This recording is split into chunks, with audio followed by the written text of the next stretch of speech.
Si de repente me escuchan que empiezo a hablar cualquier cosa en la predicación es porque debe ser que estoy cansado o que no sé qué pasó, pero no, estoy muy contento de poder estar hoy y compartir la palabra una vez más. Así que si me acompañan a Deuteronomio, vamos a seguir con nuestro estudio.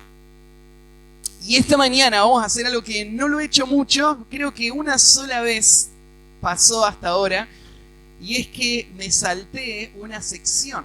Algunos se acordarán que cuando veníamos por el libro de Números hubo una sección que la salteamos porque cuando la estudiamos en Éxodo, la vimos en Levítico, la volvimos a repasar y Números nos iba a hacer pasarlo por tercera vez. Y creo que no hay desperdicio en la Biblia. Todo lo que la Biblia tiene es útil y es necesario. Y creo que el Señor sabe que somos fáciles de olvidar y Él por eso repite una y otra vez las cosas. Y para el pueblo de Israel, por tercera vez, los mismos conceptos. Pero hubo una sección que decidimos pasarla en un momento porque dijimos, no hay realmente grandes variantes.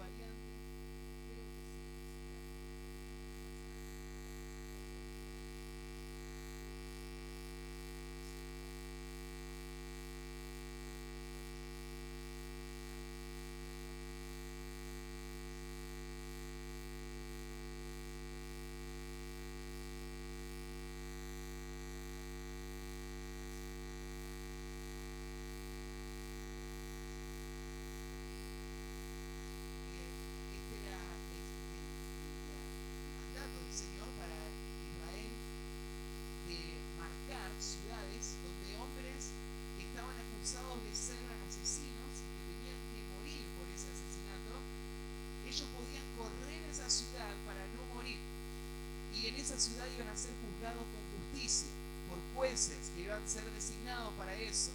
Y cuando estudiamos este pasaje, fue un pasaje precioso que nos recordó acerca de la persona de Cristo como el refugio de todas las almas que corren a Él por auxilio y no buscan justicia los que vienen a Cristo, buscan misericordia. Todos somos culpables, merecemos la muerte, pero en Cristo encontramos seguridad, no por ser inocentes, sino porque Él pagó el precio por nosotros.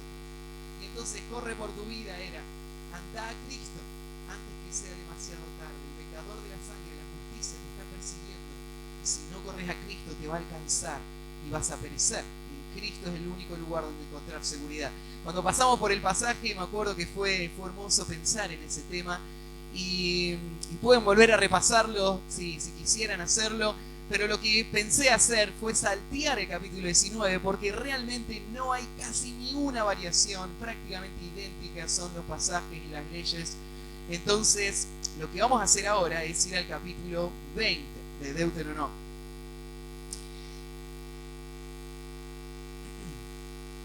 Bueno, el capítulo 20 es otro de esos capítulos que tocan el tema que es difícil de tocar dentro de los pasajes del Antiguo Testamento, donde hablan de juicios que Dios trae y de cómo el pueblo de Israel tenía que entrar a esa tierra y cómo iba a pelear contra sus enemigos. Y es uno de esos textos difíciles de explicar porque la gente de nuestro tiempo tiene una imagen distinta de Dios o de lo que debería ser Dios. La gente les gusta pensar en un Dios de amor, en un Dios que no trae dolor y destrucción. Y cuando escuchan de este Dios, entonces se irritan, reaccionan contra eso. Y algunos, ¿no es cierto?, rechazando el Evangelio y otros excusando a Dios y diciendo, bueno, pero en realidad Dios no es tan así. Dios se mostró así, pero ahora Dios es distinto porque estamos en otra época. Y tratan de disimular este aspecto de la naturaleza de Dios, el aspecto de su justicia, el aspecto de su santidad, el aspecto de sus juicios ciertos que vienen. Pero ninguna de las dos cosas ayuda. No podemos ignorar todo este tema y dejarlo a un lado, no podemos disimularlo o explicarlo de una manera que suavice el duro matiz que tiene de la justicia de Dios y del castigo que viene para todos los que rechazan o se rebelan contra Dios. Es más, la Biblia nos lleva a pensar una y otra vez en nuestro Dios como un hombre de guerra.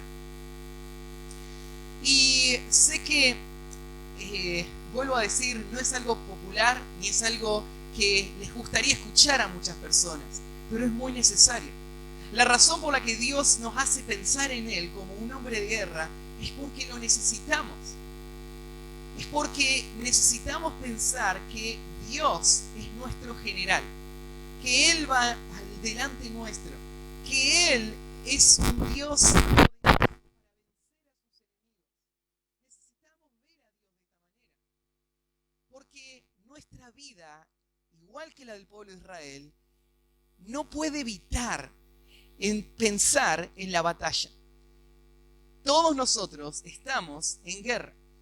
Para el pueblo de Israel, este pasaje es un pasaje muy importante porque le iba a dar las pautas de cómo ellos tenían que ir a la guerra, cuándo ir a la guerra, de qué manera tenían que enfrentar a los enemigos, cómo tratar a los enemigos. Todo eso, este pasaje les iba a guiar. Entonces sí o sí lo necesitaban este pasaje. Ellos estaban entrando a territorio hostil, ellos iban a entrar a una guerra. Tenían que luchar contra los cananeos y aún muchos años después de haber luchado contra los cananeos, iban a seguir viniendo ejércitos.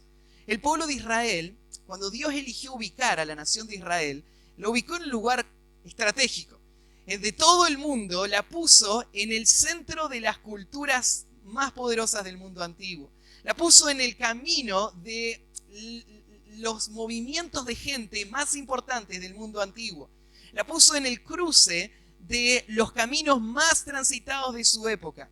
Y lo puso ahí, a la nación de Israel, allá en el Medio Oriente, al lado del mar Mediterráneo. Lo puso ahí porque Dios quería que ellos sean una luz a todo el mundo. Pero a la vez, estar ahí le iba a poner al frente de todos los ejércitos de su época. Los más grandes ejércitos de su época, Egipto, Babilonia, Asiria, iban a cruzar por su territorio, iban a querer invadirlo, iban a querer conquistarlo, y Israel tenía que saber cómo hacer para luchar contra ellos. Israel era un país insignificante, muy pequeño, en medio de un mar de grandes culturas, de grandes ejércitos. Israel tenía que saber cómo vivir en esa situación. Y este pasaje es clave. Este pasaje les va a servir muchas veces en el futuro para que ellos sepan cómo enfrentar estos ejércitos. Y vos decís, ¿y a nosotros de qué nos sirve? Porque nosotros no estamos en esas guerras. Nosotros vivimos en otra época totalmente distinta. Y nosotros, ¿de qué nos sirven estas instrucciones? No vamos a ir a invadir un país, no vamos a matar a los habitantes de ese país para quedarnos con su tierra. No tenemos el llamado de Dios a defender ni siquiera nuestros intereses de forma en guerras y en batallas. Y entonces, ¿para qué nos sirve? Parece un pasaje que está muy lejos de nosotros. Pero los que vienen avanzando en esta serie de estudios ya recuerdan que lo hemos dicho una y otra vez. Todos nosotros estamos en guerra. El universo entero está en guerra. Está en guerra desde el día que un ser espiritual decidió rebelarse contra Dios. Ahí en el cielo, Lucifer decidió no sujetarse al Dios sublime que tenía delante suyo, sino quiso ser igual que Dios. Y un gran número de ángeles le siguieron, y a partir de ahí el universo está en guerra. No es una guerra pareja. Dios es soberano, pero este ser se propuso ir en contra de los propósitos de Dios y trajo la guerra al mundo. El día que llegó al huerto del Edén, engañó a Eva, el hombre pecó y se puso de su lado. Y prefirió seguir a Satanás como su cabeza y no a Dios como su cabeza. Y a partir de ahí, Dios empezó un plan de redención y estableció un Salvador y una línea que va a traer ese Salvador y un pueblo salvado por él. Y ahora hay guerra entre la simiente de Dios y la simiente de Satanás. Hay enemistad desde el huerto, de ahí en adelante, desde la primera familia, Caín y Abel. ¿Por qué mató Caín a Abel? Porque era del maligno. Y sus obras eran malas y las de Abel eran justas. Hay enemistad entre los que siguen a Satanás y los que siguen a Dios. Hay guerra. Satanás es el enemigo del pueblo de Dios. El sistema que Satanás creó, el mundo que nos rodea, es el enemigo del pueblo de Dios. Y el pecado que está dentro nuestro, que lucha contra los propósitos de Dios, es el enemigo del pueblo de Dios. Y el mundo que nos rodea lucha en contra de los propósitos de Dios. Claro, nosotros vivimos en un lugar donde no sentimos esa presión. Pero muchos de ustedes reciben la carta que manda Mahmoud. ¿Se acuerdan cuando él nos escribe y nos cuenta los detalles de lo que vive, y la persecución y el dolor que sufren, la gente que les maltrata, las prisiones, las torturas, las familias que tratan a sus hijos, a sus hermanos, como enemigos el día que reciben a Cristo? Por ser musulmanes, ellos odian el cristianismo. Bueno, todo eso se está viviendo en nuestro tiempo. Claro, nosotros estamos acá sentados y pensamos, bueno, la guerra es algo espiritual solamente. Pero para ellos que están en ese lugar, la guerra es mucho más que espiritual. Es física, hay enemistad, hay gente es Satanás y todo un sistema que quiere aniquilar el cristianismo, quiere destruirlo por completo. Claro, las condiciones son distintas, pero los principios son los mismos. Dios no ha cambiado.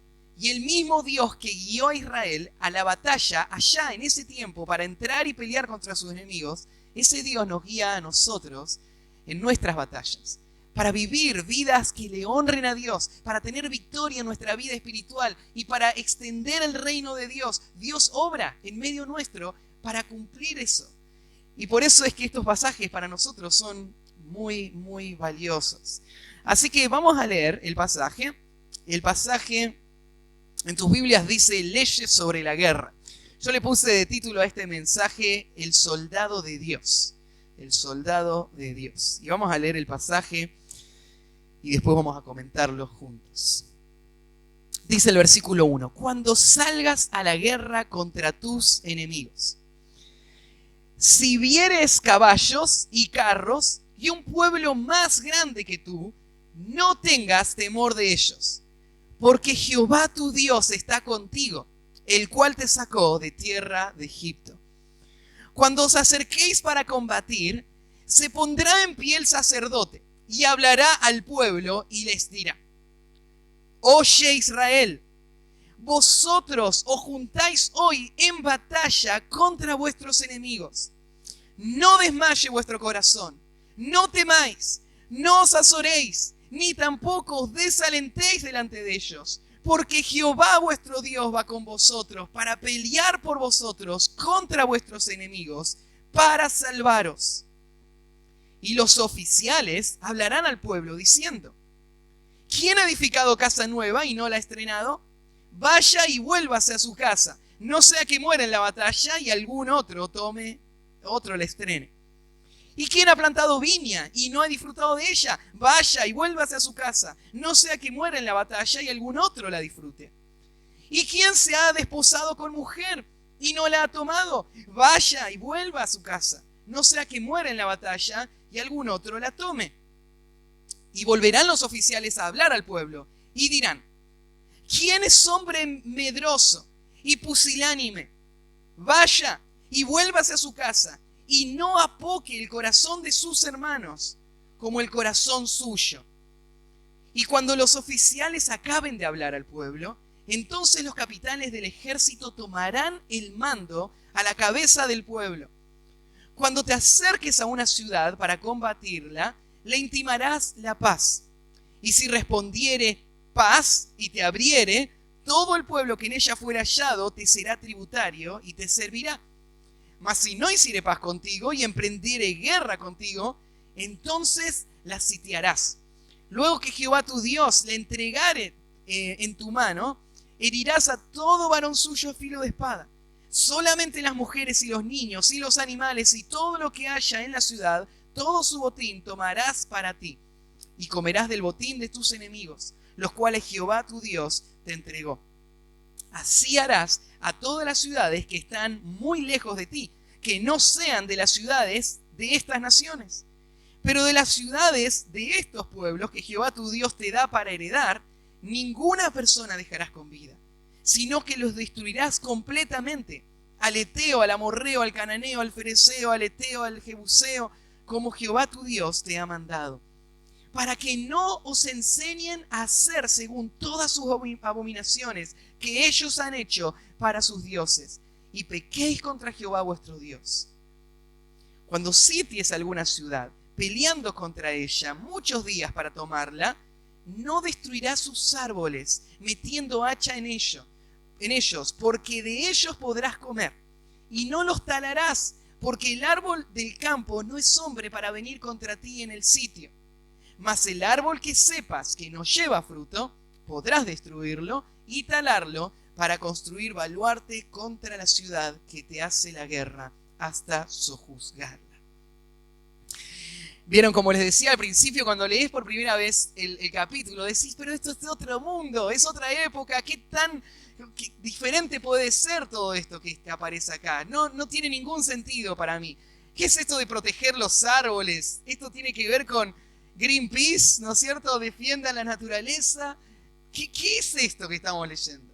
Bueno, quiero que entiendas, vamos a explicar, quiero explicarte lo que significó para Israel y cómo ellos lo entendieron en ese tiempo y cómo lo que ellos entendieron ahora nos enseña a nosotros cómo vivir en nuestra batalla espiritual. Así que vamos a ver el primer principio, el primer punto, el soldado de Dios. El soldado de Dios debe recordar que el Señor pelea a su lado. El soldado de Dios debe recordar que el Señor pelea a su lado. El versículo 1 empieza de esta manera: cuando salgas a la guerra contra tus enemigos. ¿Quiénes son estos enemigos de que está hablando acá? Bueno, más adelante vas a darte cuenta, estos no son los cananeos. Porque los cananeos ya Dios le dio instrucciones. Ya saben lo que tienen que hacer. No hay ningún pacto, ninguna alianza. Ellos entran, destruyen todo. Estos enemigos de lo que está hablando acá son otros enemigos. Estas son pautas que Dios le va a dar para el resto de la historia de la nación. Después de que ellos entren en la tierra y conquisten la tierra, van a haber otros enemigos que van a venir y van a pelear contra la nación de Israel. Por ejemplo, los filisteos. ¿Viste acá que en toda la lista de los nombres que hay de quienes tenían que destruir Israel, los filisteos no aparecen? Pero los filisteos son el enemigo clásico de Israel, ¿no? Pensá en David, ¿contra quién peleó? Goliat. ¿Y quién era Goliat? Ese era un filisteo, ¿no?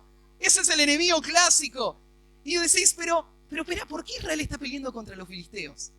Si Dios no les dijo que tenía que ir a pelear contra los filisteos. Los filisteos no eran una nación que Israel tenía que aniquilar. A los cananeos, y eteos, y heveos, jebuseos, todos ellos sí, pero no a los filisteos. ¿Y entonces por qué pelean contra los filisteos? Bueno, acá está la respuesta. Porque los filisteos vinieron a querer destruir Israel. Los filisteos en realidad, ¿se acuerdan? En Génesis se nos cuenta la historia del pacto que Abraham hizo con Abimelec. Abimelec es el rey de los filisteos. Y Abraham hizo un pacto de que él nunca y sus descendientes nunca lo iban a atacar. Y que Abimelec nunca lo iba a atacar a él. Los filisteos y los israelitas no estaban en guerra.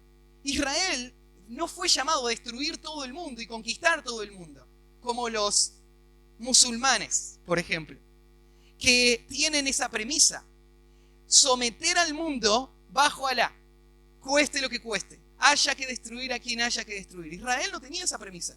Israel tenía otra premisa.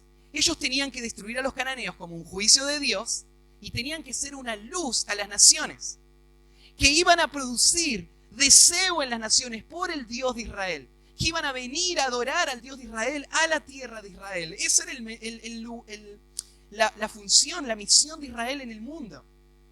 Pero iba a pasar. Iba a haber naciones que iban a querer venir y atacarle. Entonces, cuando una nación atacaba, cuando venían los filisteos, o cuando venían los asirios, o cuando venían los babilonios, ¿qué iba a hacer Israel? Acá están las pautas. Son sus enemigos. Y ellos tienen que ahora enfrentar a estos enemigos. ¿Cómo los deben enfrentar? Quiero dar un detalle en cuanto a esto. Cuando uno lee comentarios, uno se da cuenta que hay muchas formas de tomar este pasaje. Hay mucha gente que toma este pasaje diciendo, bueno, lo que tenemos acá son las guías de cómo una nación tiene que ir a la guerra.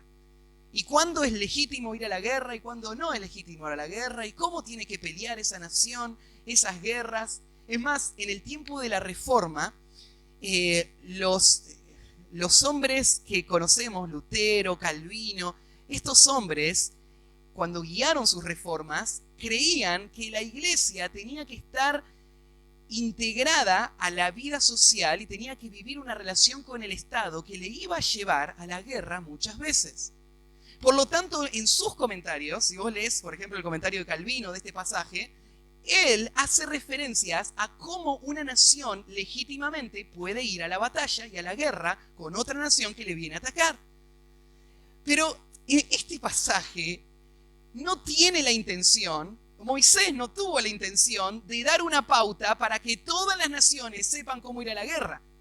Él estaba escribiendo a la nación de Israel, al pueblo étnico judío, que eran una teocracia, que tenían un propósito especial, distinto al de todas las demás naciones. Entonces, no está bien hacer eso. No está bien tomar este pasaje y usarlo para las guías de cómo hay que ir a la guerra. Pero, entonces, ¿cómo lo tomamos este pasaje? Bueno, tal como se los expliqué antes. Este pasaje le habla a la nación de Israel en cómo tienen que ellos pelear sus batallas. Pero a nosotros este pasaje nos enseña cómo es nuestro Dios, cómo es su carácter y cómo Dios trata a su pueblo y cómo Dios guía a su pueblo en medio de las batallas, y para nosotros sirve como una muestra de lo que Dios es para nosotros hoy también, que vivimos en otra época. Pero estos pasajes ya no nos hablan a nosotros como nación, nos hablan a nosotros como pueblo espiritual.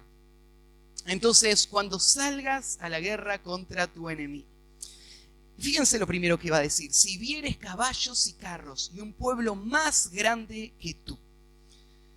¿Se acuerdan que a unos capítulos antes estudiamos que Dios le dijo a los reyes que no tenían que juntar muchos caballos y no tenían que armar muchos carros para la guerra? ¿Se acuerdan cuando pasamos por ese pasaje? ¿Por qué? ¿Por qué no tenían que juntar muchos caballos y muchos carros? Para no confiar en eso. Los reyes tenían que guiar a la nación a la dependencia en Dios y no a la confianza en lo que ellos podían tener, en su poder militar. Ahora, pero pensá en esto: si vos no tenés carros y caballos, cuando llegue el ejército enemigo, vos te vas a ver en una gran desventaja. El pueblo de Israel iba a mirar a un lado, iba a mirar al otro lado, y iba a decir: pero nos van a arrasar, nos van a hacer añicos. El carro y el caballo es el poder militar que tiene una nación y nosotros no tenemos nada. Y son un pueblo mucho más grande que nosotros. Mucho más grande que nosotros. Y Moisés le está haciendo pensar en ese día. Y le va a dar esta orden. Cuando pase eso, porque eso va a pasar, vos te vas a ver en gran desventaja. Vos te vas a ver en una situación insuperable. Vos te vas a ver, ¿no es cierto?, frente a un enemigo mucho más grande, mucho más poderoso. Pero no te preocupes. Eso no es un problema. Eso es parte del plan. Dios hizo que vos te veas así. Porque Dios quiere mostrar su gloria en la debilidad. Él quiere mostrar que Él es el que va a dar la victoria. Y para Dios no es difícil salvar con uno o con muchos. Dios no cuenta el poder de su ejército. El poder del ejército de Dios no se cuenta por la cantidad de soldados que tiene. Se cuenta por el Dios que va delante de ellos. Porque Él va a dar la victoria. De niño, una de mis historias preferidas era la historia cuando Jonatán decide, todo el pueblo de Israel, estaban los filisteos allá a lo lejos y todo el pueblo de Israel estaba temeroso. Y Jonatán agarra a su ayudante y le dice: vamos a pelear contra los filisteos. Y el ayudante lo mire: ¿cómo? Sí. Si Dios es el que va a dar la victoria, ¿qué importa si va uno o van 1000? ¡Vamos nosotros! Y se fue solo Jonatán a pelear contra el ejército filisteo. Claro, empezó a pelear por un lugar donde solamente podía pelear uno contra uno, por una hendidura de una peña.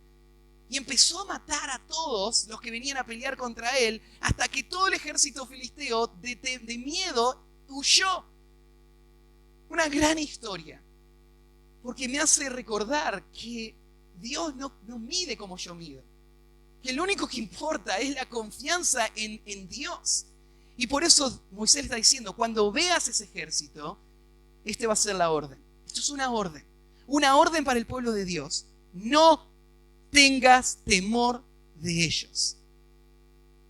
No tengas temor de ellos. Esta orden la va a repetir varias veces y de diferentes maneras. Porque Moisés sabe lo fácil que es que temamos. Cuando Dios nos guía y nos enfrentamos a las situaciones difíciles y nos enfrentamos a los enemigos y nos enfrentamos a nuestro propio corazón, a nuestro propio pecado y nos enfrentamos a todo eso, es fácil temer. Moisés mira al pueblo y le da esta orden: no tengan temor de ellos. La razón: porque Jehová tu Dios está contigo, el cual te sacó de tierra de Egipto. Esto es en donde se tiene que apoyar. Más allá de lo que veo frente a mí, tengo que saber quién está conmigo. ¿Y cómo el pueblo lo va a recordar? Bueno, Dios planeó esto también. Que alguien se lo recuerde. Entonces, el versículo 2, 3 y 4, describe una escena digna de Hollywood. ¿Vieron cuando se para el ejército justo al frente del campo de batalla? Y allá al frente está todo el ejército que va a venir a pelear contra ellos. El ejército que se ve allá es intimidante. Hacen ruidos de tambores.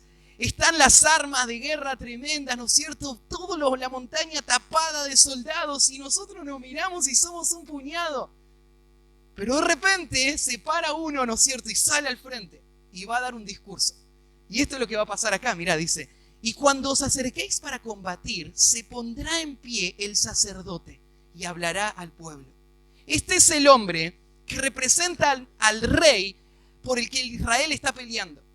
Este es el hombre representante de Dios que va a hablar en nombre de Dios. Porque esta batalla no es una batalla de Israel. Esta es la batalla de Dios. No estamos acá solamente por nuestros intereses. Estamos acá porque Dios nos manda eso. ¿Pensaste eso alguna vez? Mira, tus enemigos no son enemigos tuyos solo porque lo sean. Los únicos enemigos reales que tenemos son los enemigos que son enemigos de Dios.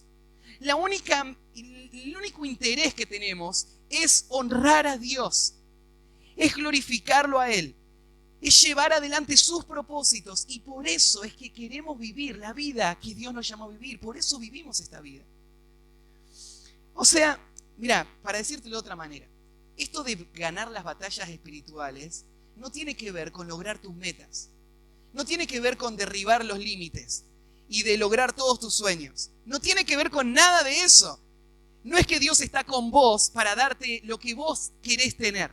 Lo que se está refiriendo acá son las batallas de Dios, los enemigos de Dios, que son Satanás, el mundo y la carne. Estos enemigos que nosotros tenemos que salir a pelear por amor a Dios, por obediencia a Dios. Estos son nuestros verdaderos enemigos. Y entonces, ahora, este hombre de Dios, el representante, ese intermediario, se pone delante y va a dar su discurso. Y le dirás, y fíjate este discurso, entonces te imaginas la escena. El pueblo es un pequeño puñado. Los enemigos llenan todas las montañas, todas sus armas están apuntadas ahí. Y se para este hombre de Dios, sin armamento, solamente con una vestimenta sacerdotal. Este no es el sumo sacerdote, este es un sacerdote designado para la guerra.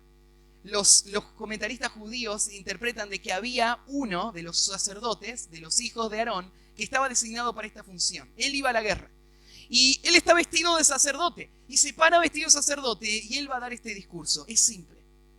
Es concreto. No está lleno de emocionalismo, sino que está basado en verdades que ellos tienen que pensar y creer. Y les va a alentar con esas verdades. Y miren cuáles son las verdades. Les dirás: oye Israel, vosotros os juntáis hoy en batalla contra vuestros enemigos.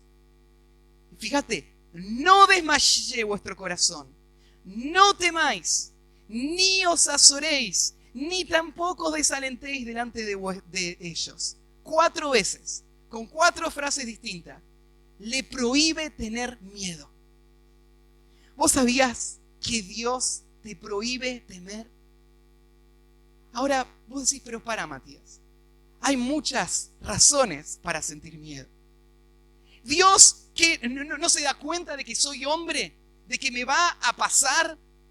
Sí se da cuenta de que sos hombre y que te va a pasar. Por eso te dejó su palabra. Por eso te dejó sus mandatos. Por eso te dejó sus promesas. No para que no sientas miedo. Porque sentir miedo vos no lo podés controlar. Pero para que no te dejes dominar por el miedo. Estas expresiones tenían que producir en el pueblo de Israel coraje. El coraje no es la ausencia del miedo. La persona que siente que tiene coraje para ir a la batalla tiene miedo. O si no, pregúntenle, mira, acá tenemos un policía que tiene que enfrentar físicamente peligros grandísimos. Pero hay que salir. Y coraje no es que no siente miedo. Hay veces donde hay miedo. Pero coraje es no sucumbir a ese temor, no dejar que ese temor controle mis pensamientos, mis decisiones, sino hacer lo que fui llamado a hacer con confianza y determinación. Así tiene que vivir el creyente. Así tiene que vivir el pueblo de Dios. No temer. El temor es un muy mal consejero. El temor es un muy mal compañero de batalla. Te va a hacer tomar muy malas decisiones que van a terminar afectándote a vos y a todos los que están a tu alrededor. No temas. Y la razón final por la que no tenés que temer es porque no hay ninguna razón para temer. A veces sí hay muchas razones. Claro, pero esto es una cuestión de perspectiva. Lo que está pasando acá es que este hombre le está ayudando al pueblo a ver correctamente las circunstancias. No es una cuestión de cuánta gente hay allá. Mirá lo que le va a decir. No teman, no teman, no teman. Porque Jehová, vuestro Dios, va con vosotros para pelear por vosotros contra vuestros enemigos para salvarlos. No tienen que temer, Dios va delante de ustedes. Como les decía, esto es una cuestión de perspectiva, una historia que también de niño me encantaba que mi papá me la cuente. Era la historia de Eliseo y su siervo Giesi. ¿Se acuerdan? El rey de Asiria quería conquistar Israel. Siria. Quería venir y conquistar Israel. Pero tenía un problema. Eliseo le informaba al rey de Israel todos los movimientos del ejército de Siria. Porque, claro, Eliseo era el profeta de Dios y él sabe, porque Dios le está diciendo todo lo que está haciendo, Dios está protegiendo a Israel. Así que Eliseo es como un espía indestructible. Sabe todo lo que se habla en los lugares más secretos. Así que el rey está harto de Eliseo. Así que lo que hace el rey de Siria es mandar su ejército entero solamente para matarlo a Eliseo. Manda todo el ejército a la ciudad de Samaria. Rodean toda la ciudad. Y ahí está Eliseo en medio de la ciudad. Así que Eliseo está en su casa y su siervo estaba afuera y ve llegar el ejército. Sale por casa, desesperado, le dice a su amo: Eliseo, el ejército está ahí afuera, vinieron a matarte. ¿Qué vamos a hacer? Y Eliseo está ahí tranquilo. No lo puede entender el criado. Y entonces Eliseo hace una oración a Dios. Y le dice: Señor, te pido que abras los ojos de este hombre para que vea. Y Dios abre los ojos del siervo. No es que él no veía, pero no veía el mundo espiritual. Y Dios abre los ojos espirituales de este siervo y mira, y todos los montes que rodeaban toda la ciudad de Jerusalén estaban llenos de carros de fuego, del ejército de Dios que estaba ahí para defender a Eliseo. Claro, humanamente veía el ejército de Samaria y se agarraba la cabeza. Pero espiritualmente Eliseo sabe: Dios está conmigo. ¿A quién voy a temer? Si Dios es con nosotros, ¿quién contra nosotros? Es una cuestión de perspectiva. La pregunta es esta: ¿vos lográs ver eso? Esta mañana, acá donde estás, frente a los enemigos que Dios te envía a pelear contra tu propio corazón, contra todo el sistema, contra todo lo que presiona, podés ver arriba de esos enemigos, parados en los montes, el ejército de Dios. Eso es lo que Dios hacía con el pueblo de Israel. Esto es lo que este sacerdote tenía que hacer. No teman. Miren para arriba. Dios está con nosotros. Él va a pelear. Y Él nos va a dar la victoria. Estas palabras se repiten muchas veces en el Antiguo Testamento y quedaron guardadas en el corazón de Israel. Aún, por ejemplo, en esa famosa expresión de David contra Goliat. Tú vienes a mí con espada y lanza y jabalina, pero yo vengo a ti en nombre de Jehová de los ejércitos, a quien tú has blasfemado. Yo estoy con Dios de mi lado. Esta es la confianza que lleva a un pequeño muchacho a pelear contra un gigante. El pueblo de Israel entendió este principio. Cuando vayan a la guerra, en primer lugar, el soldado de Dios debe recordar que el Señor pelea a su lado. Segundo punto, el soldado de Dios debe mantener su mirada en la batalla a la que fue convocado. El soldado de Dios debe mantener su mirada en la batalla a la que fue convocado. El versículo 5 nos narra algo interesante, algo absurdo para el mundo y cómo el mundo piensa en la guerra. El mundo, cuando piensa en la guerra, piensa, bueno, en la multitud del ejército está el poder del rey, dijo Salomón, ¿no? Cuando somos muchos, ahí somos fuertes. Pero Dios no piensa de la misma manera. Cuando Dios convoca a su ejército, Él no está pensando en armar bulto para intimidar al enemigo o para lograr con ese gran grupo, lograr el avance que quiere. Porque recuerden, la victoria viene de Dios. Por eso lo que a Dios le importa es el corazón de sus guerreros. Es la mente de sus guerreros. Y Él va a convocarles a pelear, pero Él va a hacer algo insólito acá. Él va a mandar a la casa a un grupo, gran cantidad de soldados se vuelven a la casa. Ustedes no pueden pelear con nosotros. Es interesante, hay dos conceptos que vemos acá. Hay 4 requisitos o 4 pautas por las que se enviaría de vuelta a un soldado a la casa. Pero estas 4 pautas en realidad se pueden dividir en 2 categorías. Los primeros 3 tienen que ver con un concepto y el cuarto con el segundo concepto. Las primeras 3 pautas, las vamos a mirar ahora, pero fíjense, ¿quién ha edificado casa?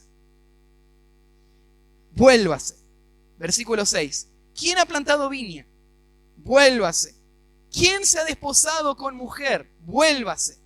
3 grupos de personas que no podían pelear en el ejército. ¿Qué tienen en común esos 3 grupos de personas? Bueno, tienen algo en común.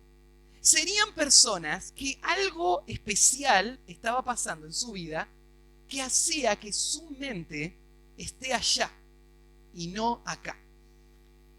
Esa casa, esa viña, esa esposa. Cualquiera de estos pensamientos descalifica a una persona para la batalla. Porque el guerrero de Dios, el soldado de Dios, tiene que ser un hombre que tiene su mirada en la batalla a la que fue convocado.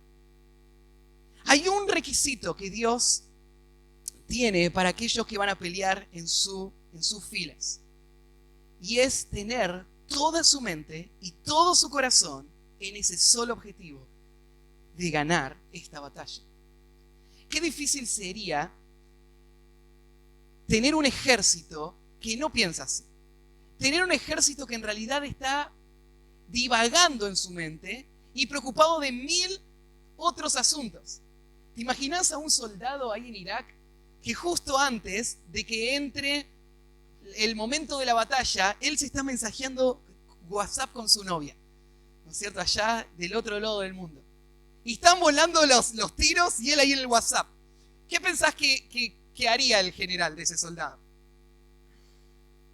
Bueno, no se pondría muy contento, ¿no? ¿Qué haces? Estamos en guerra. ¿Estás loco? ¿Te vas a matar vos y nos vas a matar a todos nosotros? Este no es un momento para estar distraído con nada más. Olvídate del mundo. Estás en la batalla. Esto es lo que tenés que hacer. Ahora sos un soldado. Bueno, ¿saben que la vida cristiana se parece mucho a esto? Porque la vida cristiana requiere de una persona que le ocupe su mente y su corazón una sola cosa: honrar a su general, obedecerlo a él, pelear en sus líneas y lograr sus victorias. Todo lo demás es secundario. Mi general me va a sostener, él me va a dirigir, él me va a cuidar. Yo voy a pelear para él. Mi corazón va a ser solo suyo. En el Nuevo Testamento hay varios pasajes que nos enseñan este principio. Por ejemplo, en 2 de Timoteo, capítulo 2, versículo 3, Pablo usa este mismo concepto para hablarle a Timoteo de su tarea como pastor. Y le dice así: tú pues sufre penalidades como buen soldado de Jesucristo. Ninguno que milita se enreda en los negocios de la vida a fin de agradar a aquel que le tomó por soldado. Pablo le dice: mira, Timoteo, si vos sos un soldado, ¿qué soldado está disperso en 1000 cosas? Nadie. Un soldado está enfocado en una sola cosa. Así vos. Una sola cosa. ¿Y cuál es esa cosa? Bueno, ¿saben que un creyente no puede estar preocupado en salvar su vida y salvar sus intereses y honrar a su general a la misma vez? ¿Se acuerdan que dijo Jesús? La gran paradoja: el que quiera salvar su vida, la perderá. Pero el que pierda su vida por causa de mí, él la hallará. Si vos estás preocupado por tus intereses, no vas a tomar buenas decisiones que tengan que ver con el reino de Dios. Y vas a perder tu vida. Vas a perderla. Pero si vos perdés tu vida por causa de Cristo, la vas a hallar. Estás segura en sus manos. Tus intereses están a salvo. Dios los protege. Él los cuida. Él sabe lo que es mejor. Tu interés es solamente agradar al Señor, servirlo a Él. En Lucas 9:62 Jesús dijo estas palabras: ninguno que poniendo su mano en el arado mira atrás es apto para el reino de Dios. Este es uno de los versículos preferidos de mi papá, lo cita muchas veces.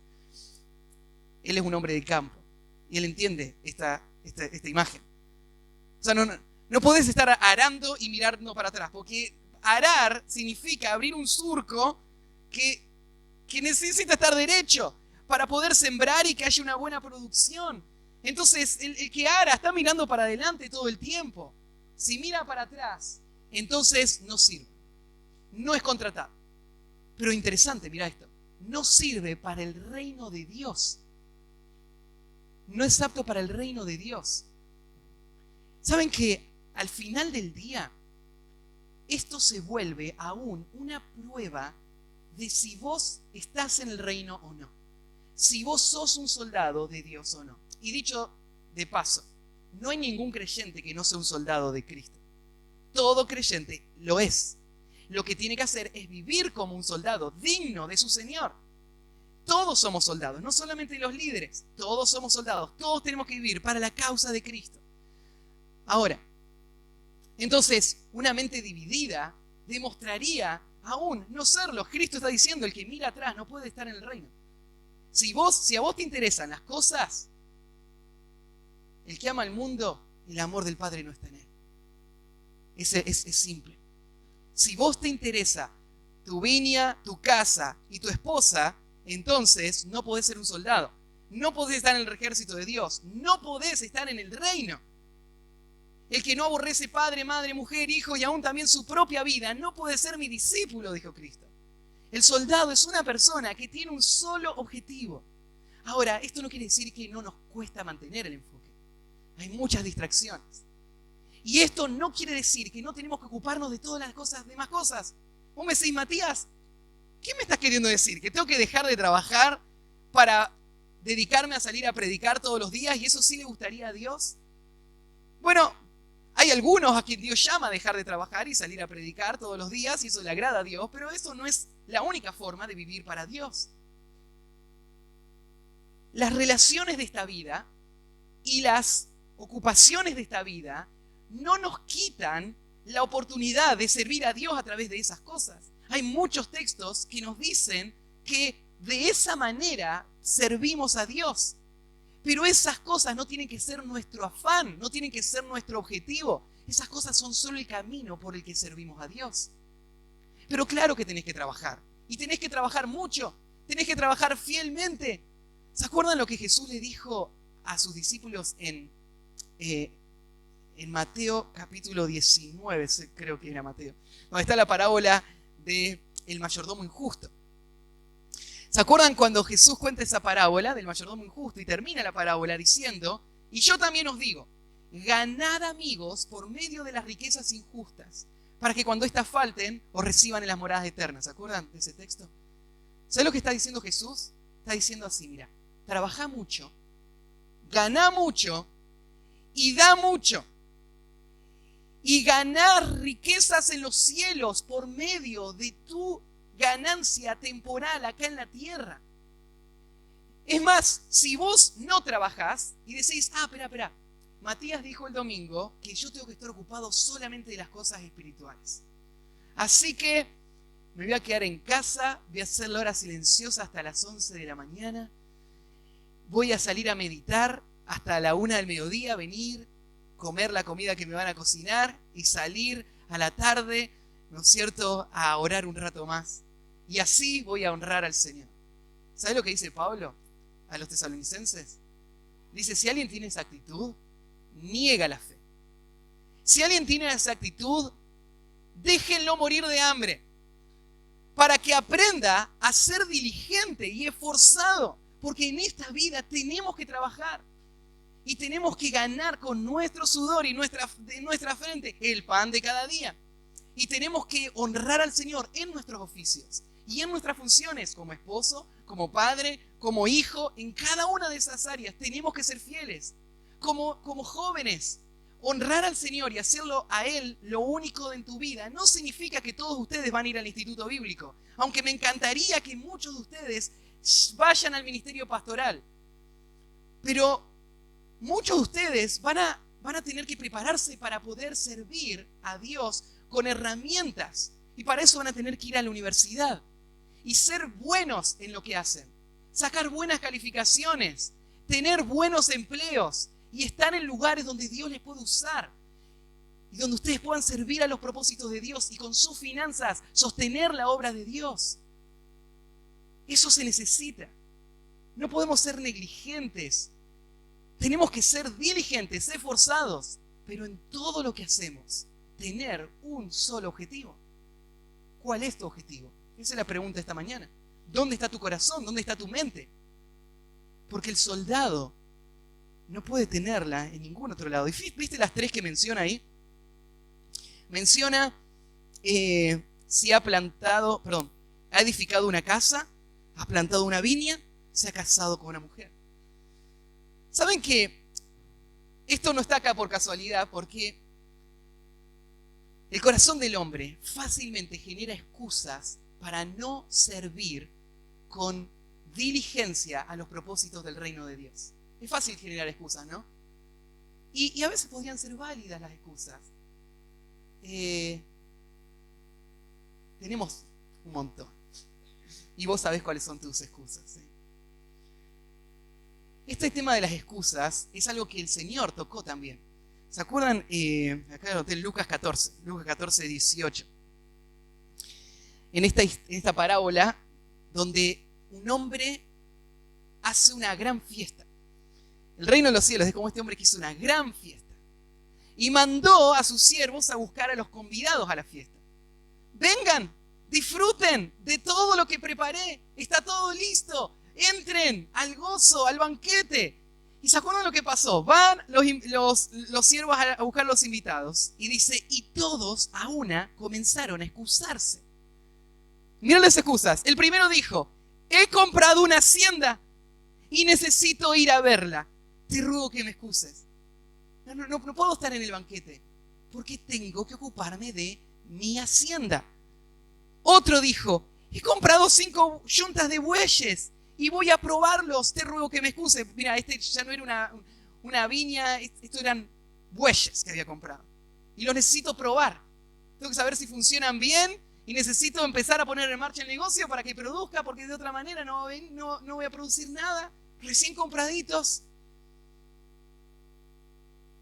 Cuando algo es recién comprado, ¿no es cierto? Parece que tiene un atractivo especial.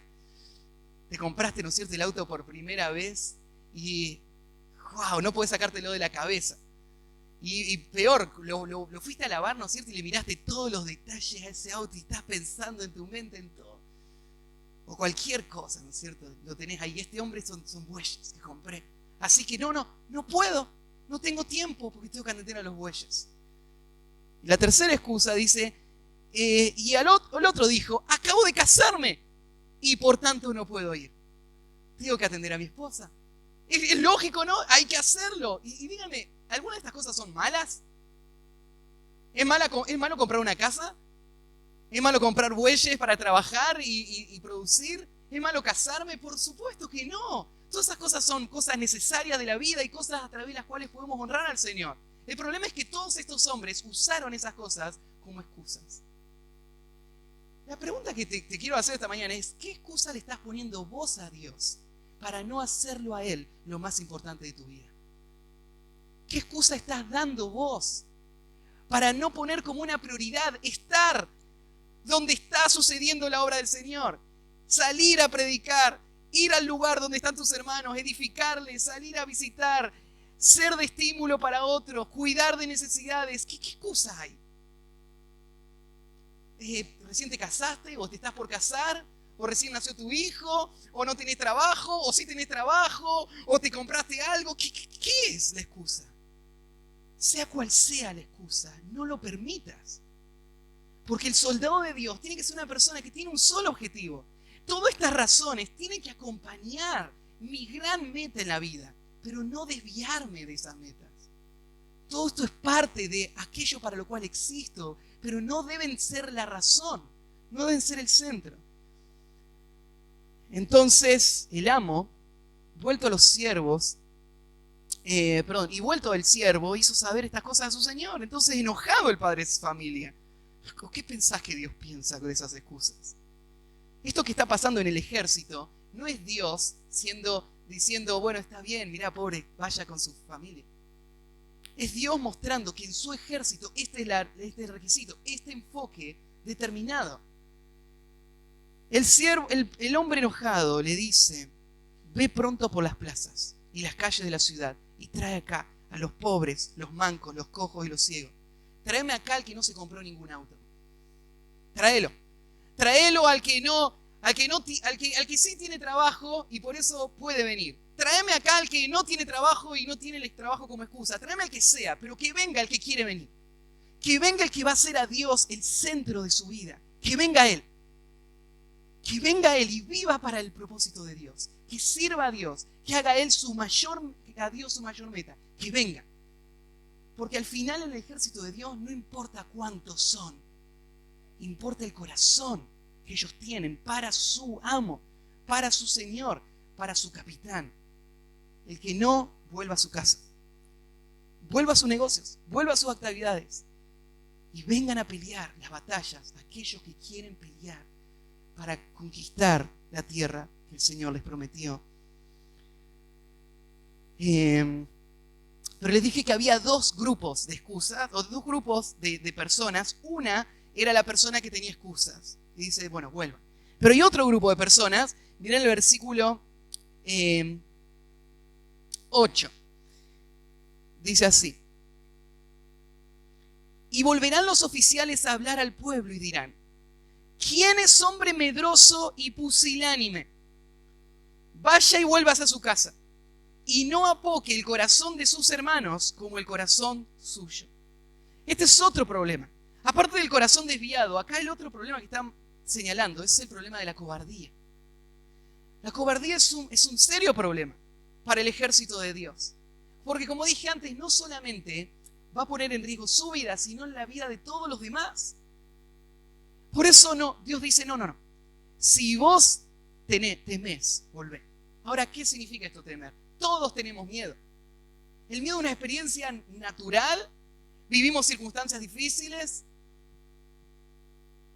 que pueden ser a veces en nuestra mente más grandes o más chicas. ¿Qué papá, cuando su hijo estaba a punto de nacer, no tuvo un cierto temor? ¿Qué va a pasar? Y tal vez si vino una noticia que no esperaba, ¿no es cierto? El corazón empezó a temblar. El temor viene por muchas razones. Pero la pregunta es, como dije antes, ¿cómo voy a tratar ese temor? Ese temor va a dominar mi vida y va a hacer que mi corazón se diluya, se haga como agua, que es lo que significa la expresión acá. O mi corazón va a responder con las promesas de Dios para afirmarse y tener confianza en este momento difícil. Pero si hay alguno que tenga temor, vuelvo a la casa. El temor, como decía, es algo sumamente peligroso. Con el pueblo de Israel, esta es la segunda generación, y se acuerdan muy bien ellos lo que pasó con la primera generación. ¿Se acuerdan cuando todo Israel llegó al borde de la tierra prometida? Tenían que entrar. Los espías que entraron miraron al ejército, miraron las ciudades, miraron a los enemigos, se desanimaron, tuvieron temor, volvieron y lo que hicieron fue apocar el corazón de toda la nación. 2 millones de personas desanimadas por el informe de 10 personas. Su desánimo se trasladó a todos. La cobardía es un gran problema. Este principio tal vez lo podés ver reflejado en la historia de Gedeón. ¿Se acuerdan esa historia? En la historia de Gedeón se ve todo este principio que estamos estudiando. Gedeón era un hombre que no era un hombre de guerra, era un hombre del campo. Él estaba trabajando un día en su casa y dice que estaba esparciendo el grano del trigo, filtrándolo en el lagar. El lagar es el lugar donde se pisa, es como una gran pileta donde se pisa la uva para que salga el jugo. Pero el trigo no hay que ponerlo en un pozo para limpiarlo. El trigo hay que llevarlo al campo abierto, tirarlo y con el viento se lleva la chala, ¿no es cierto? Y cae el granito de trigo y ahí se va limpiando el trigo. ¿Pero por qué este hombre estaba acá limpiándolo? Bueno, lo que pasaba es que había un grupo, los amalecitas, que los madianitas, creo que eran. Los madianitas, se me mezclaron los ejércitos, que venían y arrasaban con toda la tierra. Sí, yo soy de los que se equivocan Noé con Moisés, por ejemplo, y esas. Bueno, para consolar a otros. Bueno, entonces venían los madianitas y se robaban todo lo que había en la tierra. Entonces, la razón por la que Gedeón estaba ahí es porque tenía miedo. Estaba escondiendo su grano para que no se lo roben. En medio de eso aparece un ángel y le dice: Gedeón, hombre esforzado y valiente. Mira para todos lados. Esforzado y valiente yo. ¿Sí? Levántate. Dios te llamó a salir y pelear contra los madianitas. Gedeón no lo entiende, dice: no puede ser, debe haber una confusión. Él estaba escondido. Y se acuerdan que pide señal. La señal iba a poner el vellón, si estaba mojado a la mañana siguiente, era todo el campo seco y el vellón mojado, era la señal. O después a la otra mañana, si estaba todo mojado y el vellón seco, esa iba a ser la señal. Y al final, Gedeón dice: sí, Dios me llamó a salir. Gedeón no es una persona que no tiene miedo, pero Gedeón es una persona que va a obedecer en medio del miedo. No lo va a dominar ese miedo. Así que Gedeón sale y dice: bueno, a ver, ¿quién va a pelear conmigo? Y de repente algo insólito. Muchos soldados se arman. De toda la nación de Israel vienen y se arman un gran ejército. Ahora los madianitas eran como 1 millón de soldados. Eran un número inimaginable para esa época. Y está Gedeón mirando su ejército y dice: ¿cómo vamos a hacer? Bueno, vamos a hacer lo mejor posible. Y se acuerdan que el día anterior, Dios le dice: Gedeón, espera un poquito. Tenemos que filtrar el ejército. Son muchos. Así que pasá la voz. Y le da esta regla: si alguien planta una viña, si vuelva hacia su casa. Si alguien tiene una excusa para no estar, no esté, vaya a casa. De repente mire y dice: Gedeón, son muchos todavía.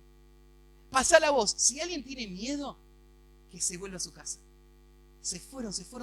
Y de todo el ejército quedaron 300 soldados. Esto es la verdadera película de los 300, no es la de Hollywood, es la imitación. Que iban a pelear contra un ejército como la arena del mar. Y Gedeón, ¿qué vamos a hacer? Pero la noche anterior de la batalla, Dios le dice a Gedeón que vaya al campamento de los madianitas. Y entra escondido y escucha a 2 soldados hablar. Y un soldado le estaba diciendo al otro: Dios tuvo un sueño que venía Gedeón con todo su ejército y nos arrasaba. Y el otro le dice: sí, es Gedeón. Dios nos puso en sus manos. Y estaban ahí atemorizados. Y Gedeón se da cuenta: todo el ejército madianita está atemorizado. Dios nos va a dar la victoria. Así que Dios le da la forma de cómo tener victoria. Cada uno tenía que tener un cántaro en la mano con una antorcha adentro del cántaro y una trompeta en la mano.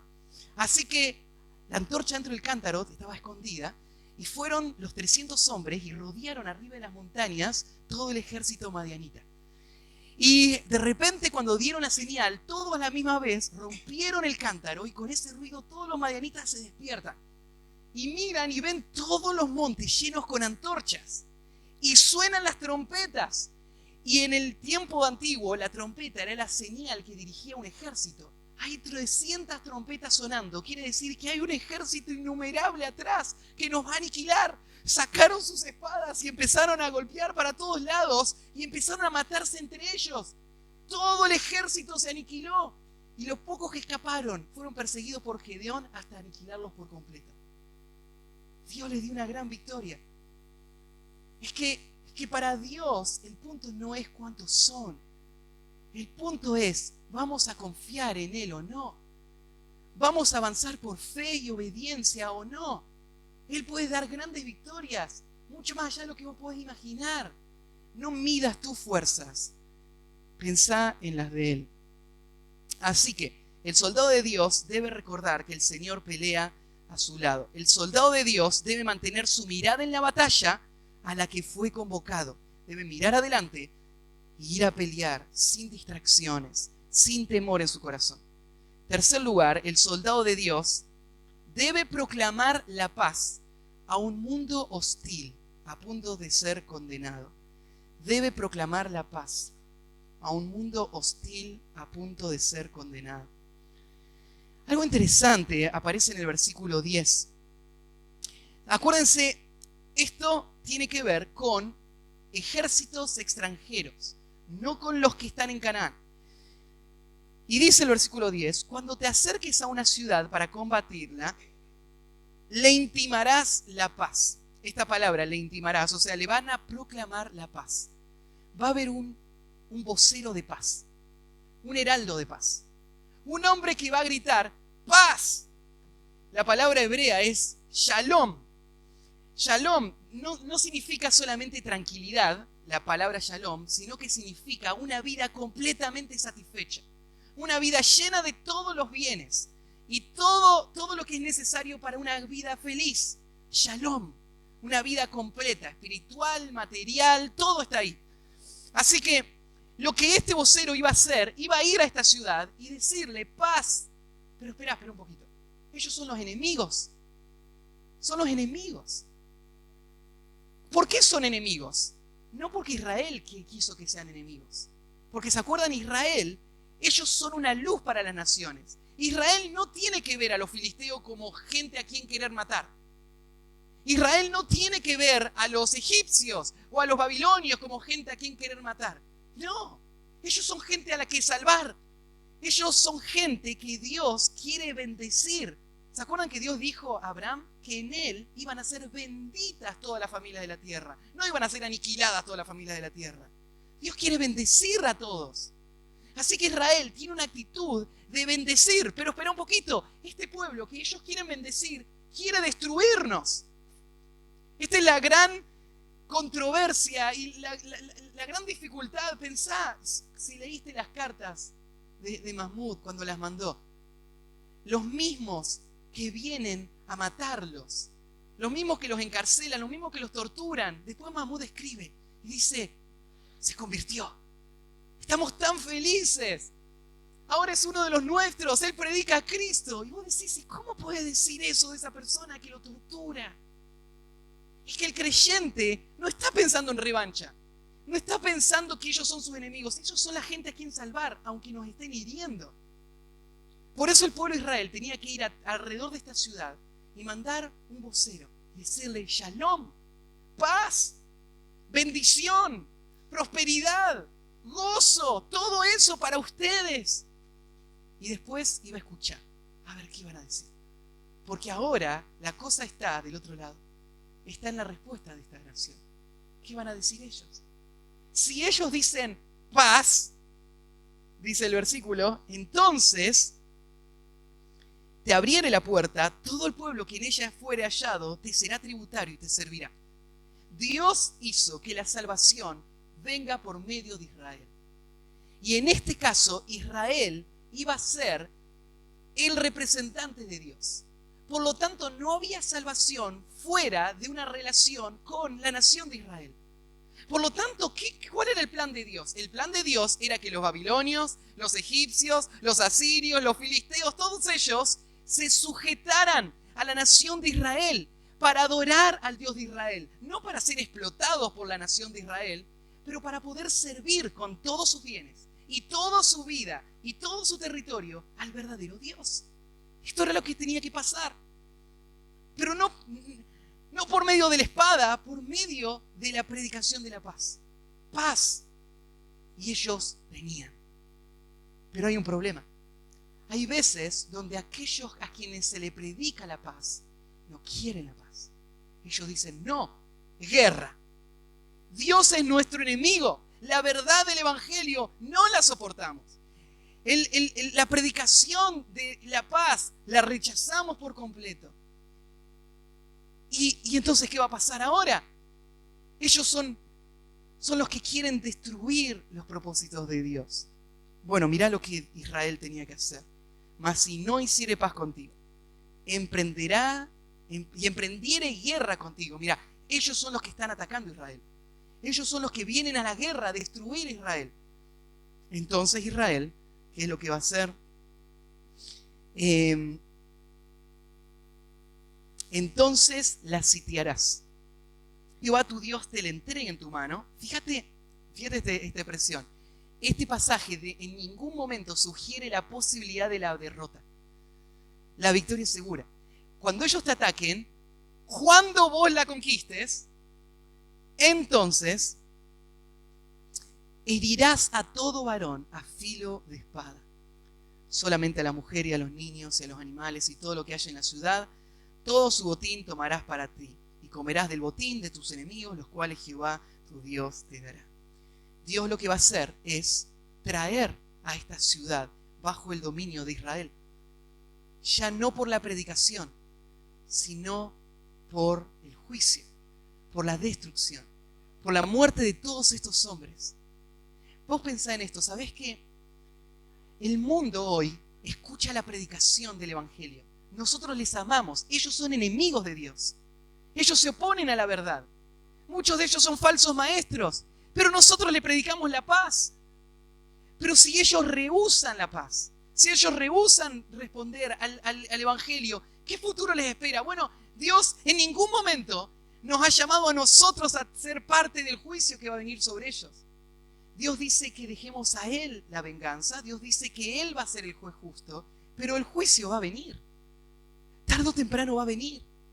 Y la sujeción no es opcional. ¿Se acuerdan que la Biblia dice que en el nombre de Jesús se va a doblar toda rodilla de los que están en el cielo y en la tierra y debajo de la tierra? Un día cada persona, no importa lo atea que sea o que diga ser, va a reconocer que Dios es Dios, que Cristo es el único. Pero ya no para ser salvo. Si es que ellos mueren en rebelión contra Dios, ellos se van a encontrar con Dios del otro lado. Y Dios les va a juzgar. Y ellos van a terminar reconociendo que Dios sí existía. Te digo, el ateo termina su ateísmo un segundo después de su muerte. Él enfrenta cara a cara a Dios. Él sabe que Dios es real. Y ahora reconoce a Dios, aunque bajo el juicio de Dios. En un lugar donde ya no hay escapatoria.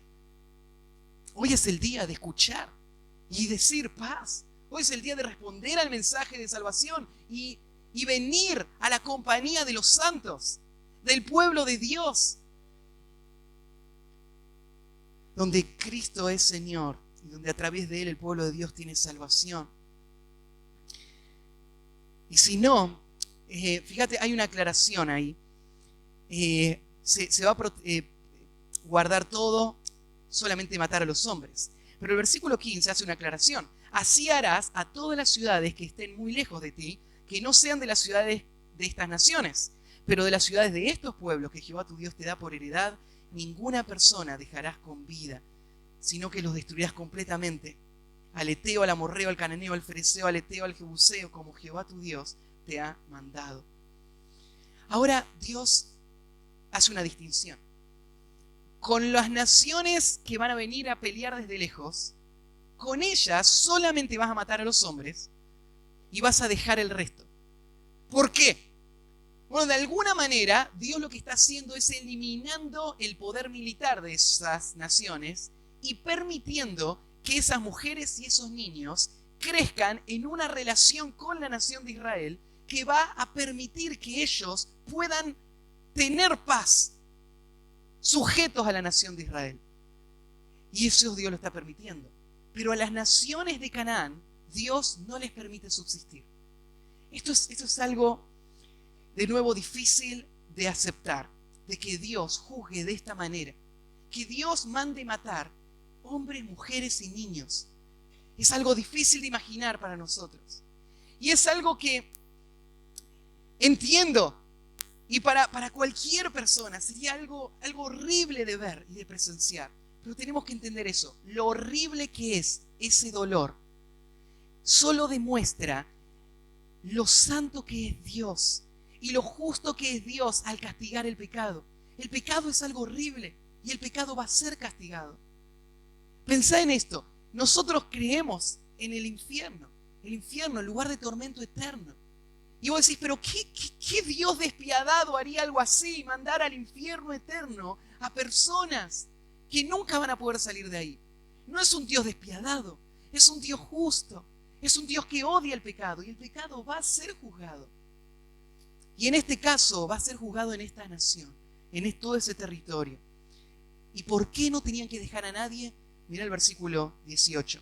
Para que no os enseñen a hacer según todas sus abominaciones. Dios va a destruir a todas esas naciones para que no contaminen al pueblo de Dios. La santidad del pueblo de Dios es algo muy importante para Dios. Tan importante que Jesús dijo, si tu ojo es ocasión de caer, sacalo y échalo de ti. Si tu brazo te es ocasión de caer, cortalo y échalo. Porque es mejor entrar en la vida sin un ojo, sin un brazo, que con los dos brazos y los dos ojos ser echado al infierno. El pueblo de Dios tiene que tomar decisiones radicales para cortar con el pecado. No podemos ser blandos con el pecado. El pecado tiene que ser tratado duramente. ¿Por qué? Porque si no, el pecado va a contaminar y va a destruir nuestras vidas. Y los propósitos que Dios tiene a través de nuestras vidas. Entonces, para que ellos no pequen contra Dios, por eso tenían que aniquilar todas esas naciones. Entonces, el soldado de Dios debe recordar que el Señor pelea a su lado. El soldado de Dios debe mantener su mirada en la batalla a la que fue convocado. El soldado de Dios debe proclamar la paz a un mundo hostil a punto de ser condenado. Y el último, el soldado de Dios debe anticipar la victoria y deleitarse en lo que Dios ya le ha dado. Debe anticipar la victoria y deleitarse en lo que Dios ya le ha dado. Hay algo muy interesante en estos últimos versículos, raro por un lado. Dios tiene cuidado de los árboles. O sea, Dios quiere que defendamos a los árboles. Por eso es que dice acá, no rompan los árboles. No, mira, presta atención bien lo que está diciendo. Dice, cuando sitiéis alguna ciudad, peleando contra ella muchos días para tomarla, no destruiráis sus árboles. ¿Por qué destruirían los árboles? Bueno, se necesitaba madera para armar ciertos artefactos militares de aquella época. Si ustedes miran películas antiguas, ¿no es cierto?, verían diferentes formas, diferentes artefactos militares. Serían, por ejemplo, artefactos de protección. Entonces, ciertas formas de protección que se armaban con madera para poder acercarse a la ciudad y empezar a tratar de romper la muralla o romper las puertas. O si no, unas torres móviles ¿no es cierto?, en donde ponían arriba soldados para que tengan un mejor ángulo para disparar sus flechas desde arriba hacia la ciudad. Entonces había diferentes armamentos que se podían hacer de guerra. Entonces, pensalo así, cuando venía el ejército le importaba una sola cosa: destruir la ciudad. Destruir la ciudad era todo lo que quería. Entonces no le importaba arrasar con todo, eran como langostas, ¿no es cierto?, que dejaban toda la tierra desierta, rompían con todo con tal de romper y destruir la ciudad. Pero a Israel, Dios le dice, no destruyan todo. ¿Por qué no destruyan todo? Bueno, es simple, el versículo 19, porque de ellos podrás comer. No los traerás, porque el árbol del campo no es hombre para venir contra ti en el sitio. El árbol no es tu enemigo. Del árbol vas a comer. ¿Cuándo voy a comer? Durante la guerra y cuando termine la guerra. Todo este territorio va a ser mío. Si yo rompo el árbol, ¿cuántos años tarda en crecer ese árbol? Si yo no rompo el árbol, después que tenga victoria, voy a comer del árbol. No hace falta romper el árbol para tener la victoria. Dios te va a dar la victoria. Tranquilo. ¿Qué es esto? Dios lo que está incentivando al pueblo de Israel con este mandato de no romper los árboles, le está incentivando a pensar en la victoria segura. Ahora, sitiar una ciudad llevaba mucho tiempo. Por ejemplo, cuando Nabucodonosor destruyó la ciudad de Tiro, una de las grandes ciudades del mundo antiguo, le llevó 7 años. Su ejército estuvo 7 años alrededor de la ciudad hasta lograr destruir la ciudad. 7 años para conquistar una ciudad. Pues sí, es mucho tiempo. Sí, es mucho tiempo. Pero Dios lo que le está diciendo es esto: mira, hoy estás en guerra. Hoy hay enemigos. Hoy hay que pelear contra esos enemigos. Pero no sacrifiques el gozo de la victoria futura, esos árboles, por la batalla presente. Pelea en tu batalla presente, pero confía en Dios y descansá en la victoria futura. Tené gozo y disfrutá lo anticipado. Comete ya del fruto que es tuyo y sabé que va a ser tuyo para siempre. No lo destruyas. Yo pienso en la vida del creyente. ¿Cuánto tiempo va a durar la batalla? ¿Cuánto tiempo van a durar las marcas del pecado en tu propia vida? ¿Cuánto tiempo va a durar el aguijón en la carne, que es un mensajero de Satanás, que le abofetea día y noche para golpear el corazón? ¿Cuánto va a durar? No sé cuánto va a durar, pero va a terminar. Y la victoria es segura. El gozo, la redención ya ha sido prometida. Disfrutala anticipado y esperala. No la destruyas, no dinamites esa esperanza. Protege eso, guardalo, atesoralo en tu corazón y pelea la batalla el tiempo que sea necesario pelearla. ¿Son 10 años? ¿Son 20 años? Son 50 años de tener que luchar. Va a pasar, va a ser destruido, va a ser vencido. La victoria se acerca. Gozate en eso. Y eso es lo que Dios le está diciendo al pueblo con este mandato a no destruir todos estos árboles. Bueno, tenemos que terminar y termino con un texto del Nuevo Testamento. Ahí en 1 de Timoteo 6:12, Pablo le dice así a Timoteo: pelea la buena batalla, echa mano de la vida eterna, a la cual fuisteis llamado, habiendo hecho la buena profesión delante de muchos testigos. Estamos en guerra, somos soldados, pelea la batalla. Echa mano de la vida eterna. La vida eterna está al alcance de la mano hoy. Apropiátela. Ganala. No ganes la salvación ya la tenés. Ganá el tesoro, las recompensas que vienen a través de una lucha fiel hoy. Echa mano de la vida eterna, a la que fuisteis también llamados. Vamos a orar. Terminamos. Padre, gracias por tu fidelidad en nuestras vidas.